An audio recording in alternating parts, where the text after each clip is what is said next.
Hey, what's up, guys? This is Enigma Hood, and I'm going to comment about this new sexism, poisoning atheism thing that's going on with Thunderf00t and now Matt Dillahunty, who I like to call Matt Dillasnappy. I don't know why I call him that, it's just funny. But, yeah, he's getting into it too. And people are attacking him, attacking Thunderf00t, taking sides, saying, I want evidence for this and that, and this is not rational, this is not atheist, you're acting like a creationist, and all this other shit. Look, this is exactly the reason why I do not ally myself with other atheists. I have nothing in common with other atheists at all, other than we all don't believe in something. I do not keep around friends that all share a disbelief in something. I don't give a fuck about other people who don't believe in the same shit that I don't believe in. I keep around friends and allies who share my convictions and my beliefs. And those people happen to be people that are in favor for equal rights for everyone. And I don't want racists, I don't want sexists, I don't want homophobic bigots. I don't want any of these scumbags hanging around my channel and hanging around me or whatever. And, this is the problem with being an atheist, and acting and comporting yourself in the rational community. People become so fucking pedantic about the rationality and stuff like that. I got news for you guys. These convictions are primarily emotional based, okay? This is just something that we feel. I don't like racism. That's something I feel. That comes before everything else. Comes before me even being a rational human being.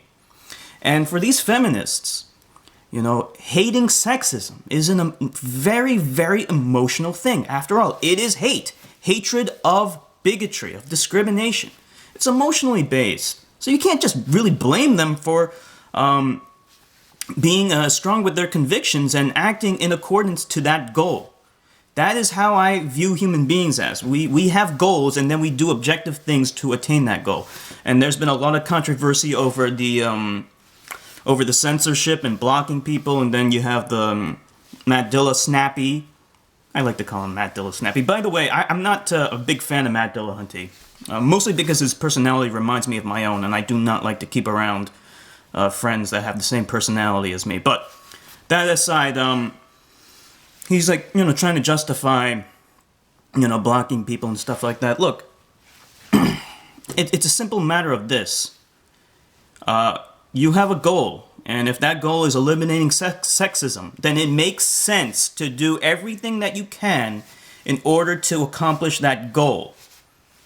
If it turns out that other dissenting opinions are counterproductive to that, then it makes sense to censor those things.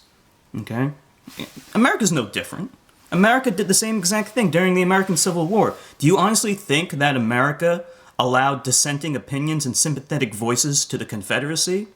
Hell fucking no, they censored that. This is America that has the First Amendment and freedom of speech. They were quick to censor all those motherfuckers. They said, you douchebags, you're not gonna get away with this bullshit. You're either with us or you're against us. Sometimes you have to take that kind of approach. Okay, and I know that Thunderf00t, says that the best ideas, the right ideas will triumph. I wish that were true. Not always.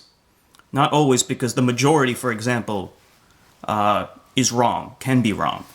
And oftentimes, they will squelch otherwise salient, good, moral things. At least things that we believe are moral, like eliminating sexism. Thinking sexism is wrong. And usually the people that oppose this, they say, no, we're championing freedom of speech, or just dissenting opinions. They're just dissenting opinions, and then when the opposite happens, when they're trying to push their viewpoint, they don't hesitate to censor other people.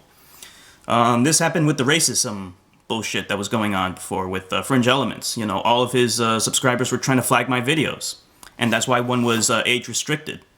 They didn't have a problem trying to censor me. They were trying to. But then when Fringe's video got taken down, it was flagged. By the way, I did not flag it. Someone flagged it.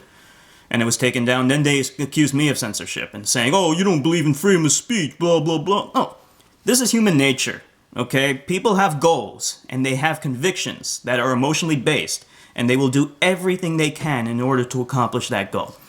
That is what I have observed. Now, with that said, all of that said, my opinion of this Elevatorgate bullshit, and if you don't know what that is, it really doesn't fucking matter. That was an overreaction on the part of Skeptic.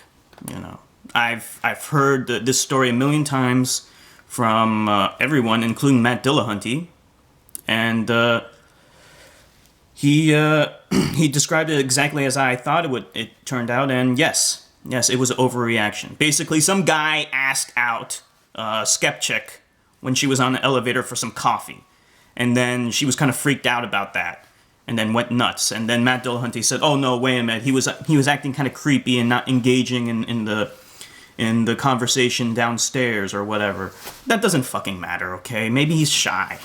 Okay, it was an overreaction. But that's my opinion. But at the same time, I do not really blame these feminists for engaging in, you know, all their aggressive tactics of blocking people and censoring people and stuff like that, because they are emotionally invested in their convictions.